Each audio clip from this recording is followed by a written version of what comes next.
also known as Burma, is in Southeast Asia. Its neighbours are Thailand, Laos, Bangladesh, China and India. It has a population of approximately 54 million, most of whom are Burmese speakers. In the last few weeks, Myanmar has been rocked by a coup d'etat and constant protests against it. But how did we get here? Why did the military choose to give democracy a chance, and why did they choose now to remove that support? To understand the rocky terrain of Burmese society, we must see it in its context. Myanmar gained independence from Britain in 1948. During World War II, Burma was partially conquered by the Japanese Empire. Popular leaders of the Burmese Indian Army, led by Aung San, faced the possibility of a trial for colluding with Japan in its occupation. However, the British establishment had decided that the leaders were too popular to go ahead with this trial. The following few years was met with a series of strikes, splits, and rebellions, in advance of Burmese independence being secured.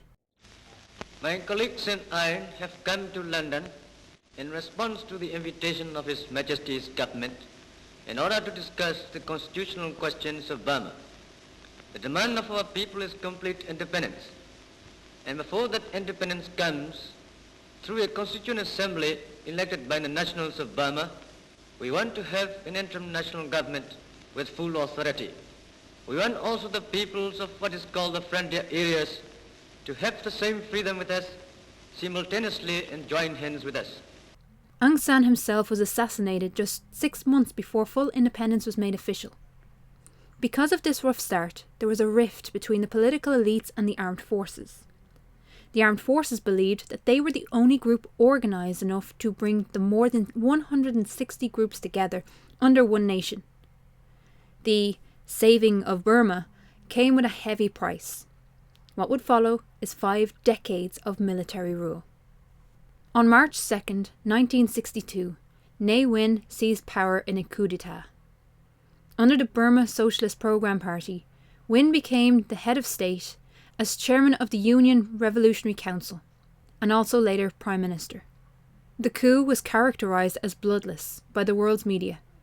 This is largely due to power that had already been secured by the military. Declaring that parliamentary democracy was not suitable for Burma, the new regime suspended the 1948 constitution and dissolved the legislature. Ne Win emulated the rule of Mao in China and attempted such isolationist communist tendencies for Burma. From 1988 to 1997, the Burma Socialist Programme Party changed its name several times. First to the State Law and Order Restoration Council.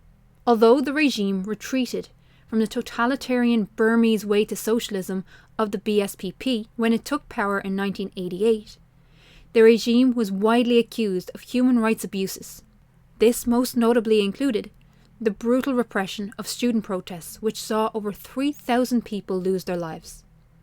During this time, the junta changed the name of the country from Burma to Myanmar, and the capital, Rangoon, was renamed Yangon. It rejected the 1990 election results in which the National League for Democracy Party won in a landslide. The military kept Aung San Suu Kyi, leader of the NLD and daughter of Aung San, under house arrest until her release on the 13th of November 2010. It was her relentless fight for democracy that awarded her the Nobel Peace Prize in 1991. In 1997, the State Law and Order Restoration Council was abolished and reconstituted as the State Peace and Development Council. The powerful regional military commanders who were members of the Law and Order Council were then promoted to new positions and transferred to the capital of Rangoon, now Yangon. The SPDC consisted of 11 senior military officers. The members of the junta wielded more power than the cabinet ministers, who were either junior military officers or civilians.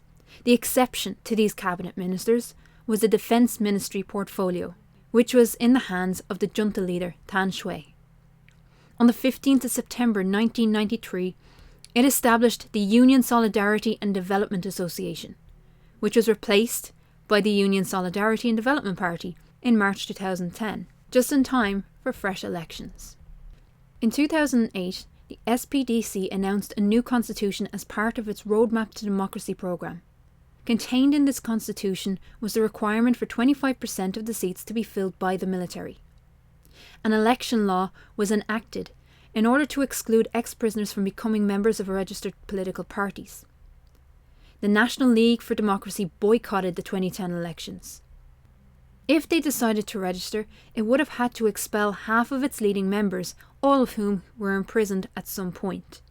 But in November, the military erased the clause in a parliamentary section. After the amendments, NLD leaders unanimously decided to register for the by-elections the following year. Amidst heavy restrictions and voter suppression, the people were determined to make their support known for the NLD, and the military were forced to accept this astounding win. 2015 was the first actual free and fair election in Burma, with NLD winning once again, this time in a landslide of 78%. Due to Suu Kyi having children with a different nationality, she was unable to become president. The role of state councillor was created for her instead. Since 2012, Myanmar has witnessed a massive shift in political and economic freedoms.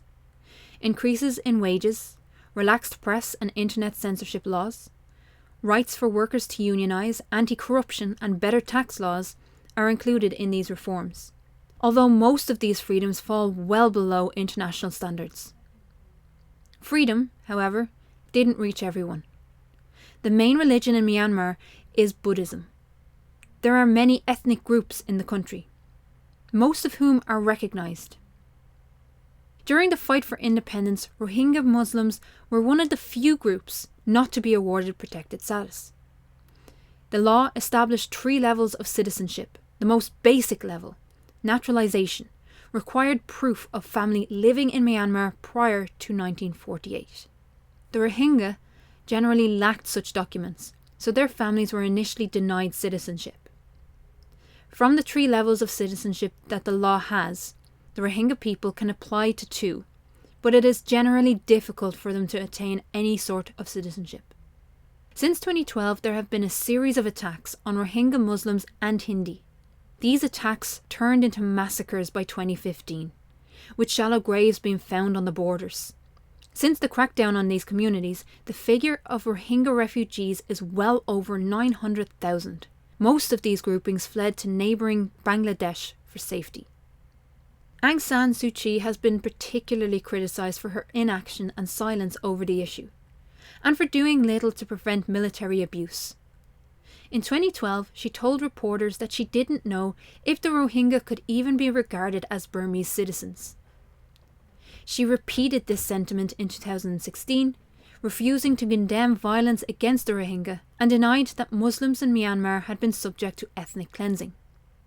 In December 2019, Suu Kyi appeared in the International Court of Justice at The Hague, where she defended the Burmese military against allegations of genocide.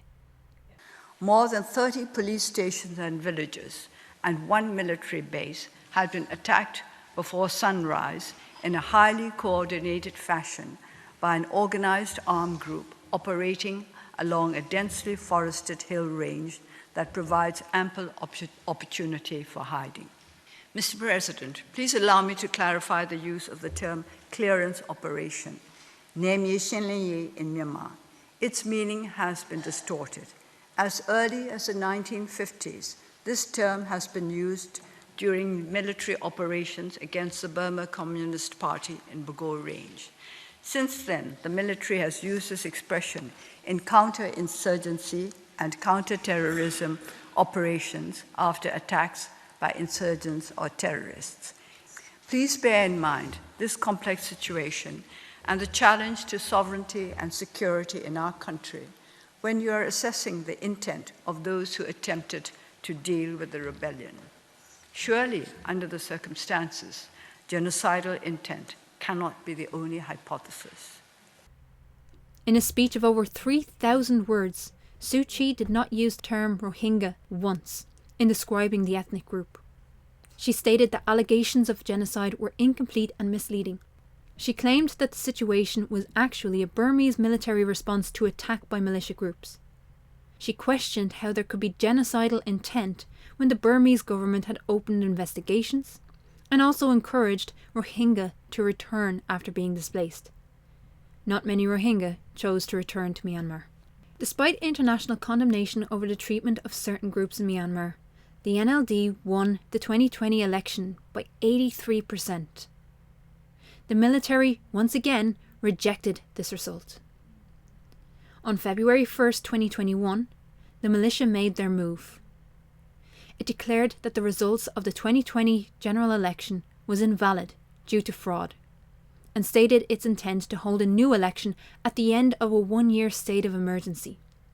The coup d'etat occurred the day before the Parliament of Myanmar was due to sit, swearing in the members elected in the 2020 election, which could have prevented this coup from occurring.